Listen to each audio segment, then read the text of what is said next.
So I'll talk today a little bit about the IMA bar graph ideas we've been discussing.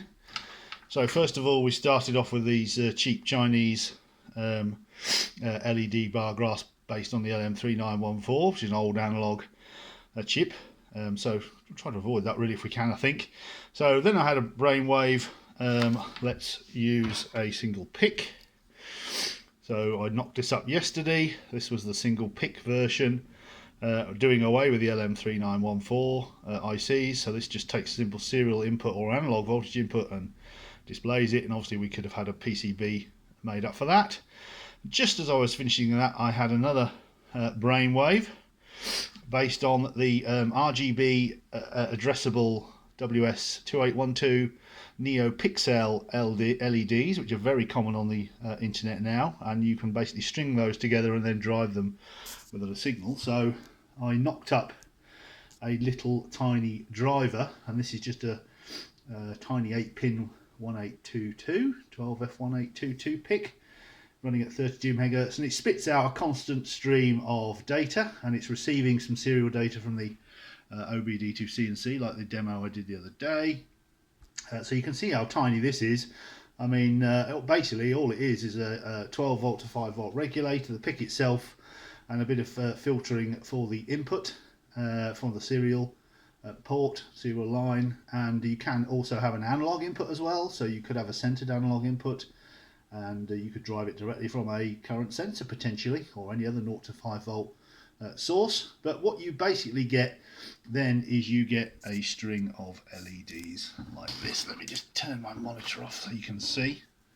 So hopefully you can see these LEDs flashing away there. This is just a string of 30 LEDs I've attached to the glue to the front of my monitor, and they're being driven by that little tiny board you can see there.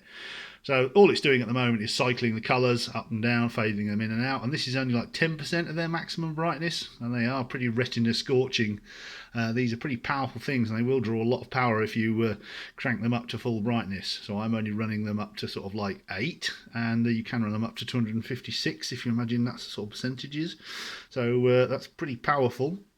So you can imagine if this was an IMA display or assist regen, you could start it somewhere in the middle and obviously assist this way, regen this way, fading, changing colour, whatever. I mean, you could just have it all one long bar, so assist, or it just changes colour when it's either assisting or regenning, whatever. So the world's your oyster really. It all just depends on the programming you do in the little tiny pick. It doesn't take too much. It's very fast, and it can drive a lot of LEDs. You probably saw from my earlier demo. In fact, it's up there on the wall. That's my Game of Life thing, chugging away. It's been going for about a year now, continuously. And that's one of my OBDIIC&Cs driving 1,000 LEDs of these, all in one big long string. So back to these then. So you can see what we're thinking of doing now, and you can get these in much higher density. This is only 60 LEDs per meter, and this is a ½ meter strip. You can get up to 144, so 20 LEDs would only be about 14 centimeters. So that would be a nice, neat, compact display. It's self-adhesive, this strip, and you can just cut it wherever you like. And it's only 3 wires. So this is the way forward, I think, for our IMA power bar graphs or whatever. And you could drive this, as I say, with a current sensor, and you could glue them all over the car, underneath, down sides, under the sills, wherever you like. You can get it in waterproof strips as well, you see, and it's cheap as chips from the Far East as normal, and it should be relatively easy to program it to do what we want it to do. You could stick one across the back behind your, or inside the window at the back, and then you could have a live IMA display in the back window for people following you behind, which might be very confusing for them. But there you are, the world's your oyster now. So I think we're going to do this. We're just going to use a little tiny pick to drive a NeoPixel string with our assist and regen, and I think we're going to bin off these other 2 ideas which we've been working with. Any other comments? Obviously, course gratefully received.